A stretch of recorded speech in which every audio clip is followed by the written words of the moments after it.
Let's take a look at a free body diagram that shows all of the forces on a car's tire as it drives. The diagram shows a clockwise rotation, indicating that our car is moving forward.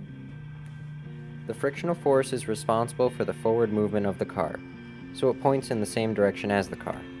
There are also forces with Y components in the diagram, the force of gravity and the normal force. These two forces oppose each other and are equal in magnitude. We can use these forces to calculate the stopping distance of the car if the brakes are applied steadily so that no skidding occurs. Notice that as the brakes are applied, the direction of the static frictional force is reversed. Using energy and work equations, we can easily derive an equation for the stopping distance. We know that the static frictional work is equal to the static frictional force times the distance the car travels, and that the kinetic energy of the car is 1/2 mv squared. We can say that the kinetic energy of the car is equal to the static frictional work. This is because enough work must be done to reduce the car's kinetic energy to 0.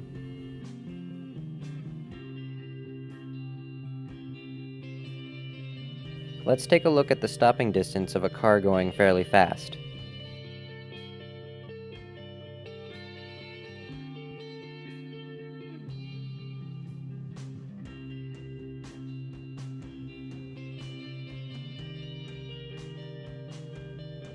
Compare this to the stopping distance of a car going relatively slow. The stopping distance is reduced when the speed of the car is reduced. We can use the equation we derived for stopping distance to see exactly how far the car went before it came to a stop. Say that the car was traveling at 15 meters per second, and we assume that the coefficient of friction between the road and the tires is 0.8. Plugging these values into the equation, we're able to find that the stopping distance is 14.3 meters. Let's run through the equation again, but this time we will see what the stopping distance is when our car is traveling at half the original speed.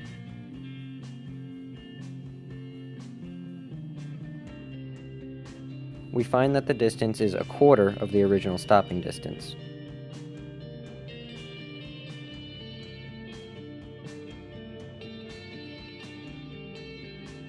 So when the velocity is halved, the distance is only 1/4 of what it originally was.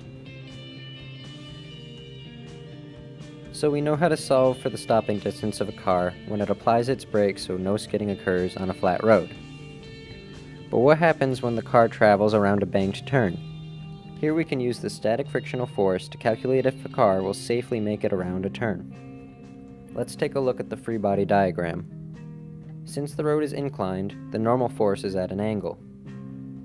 The force of gravity, however, is still straight down. Since the road is a banked turn, the car experiences a centripetal force as well as a frictional force. The centripetal force is center-seeking and points towards the center of the turn. On an incline like this, the car would slip into the center of the track if static friction was not present. Therefore, the frictional force points outward at the angle of the inclined road. Knowing all of these forces on the car, we can solve for the slowest speed that the car can travel without falling into the center of the track.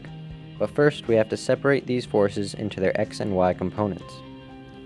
The force of gravity only has a y component. The normal force, however, can be split into x and y components, knowing the angle of inclination. Looking at the free body diagram, we can see that the y component of the normal force is n cosine theta. The y component of the frictional force is f sine theta. The x components include n sine theta and fs cosine theta. Let's set up our equations involving y components. Since the car does not move in the y direction, the sum of the forces must be 0. The downward direction of gravity opposes the upward direction of the normal and frictional force.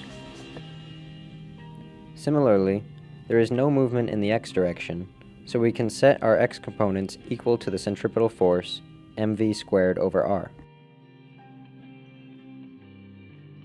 We solve for the normal force with our y equation. Then, we can substitute this in for the normal force in the x equation. We can now solve for v. Notice that the mass of the car cancels out of the equation.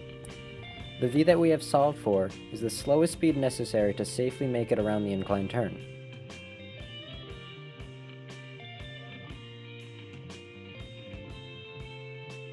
If the car travels faster than the speed, it will not fall into the center of the track.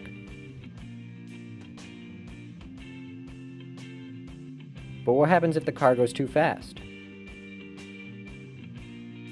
There are limitations on how fast the car can go to safely make the turn as well. Let's take a look at the free body diagram once again. This time we will solve for the fastest speed that the car can go.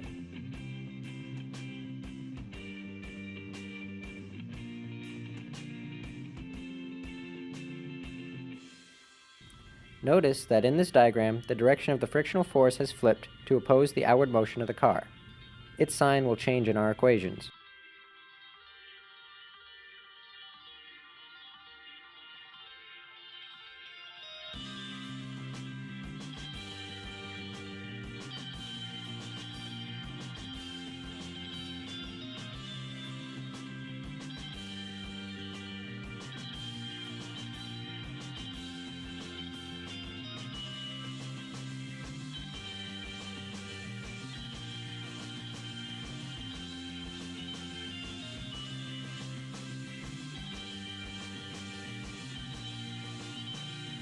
We derive a similar equation, but notice the change in signs due to the change in the direction of our frictional force. Let's solve for the speed given values. The magnitude of gravity is 9.81 meters per second squared. The coefficient of static friction is 0.8. The angle of inclination is 45 degrees. And the radius of the turn is equal to 15 meters. Plug these values into the equation for v and solve.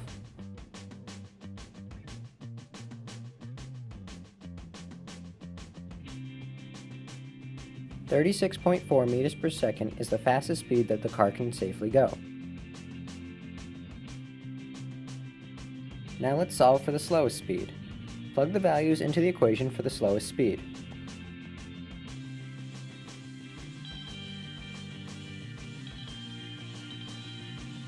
We find that the car has to go faster than 4 meters per second so that it does not fall off the road.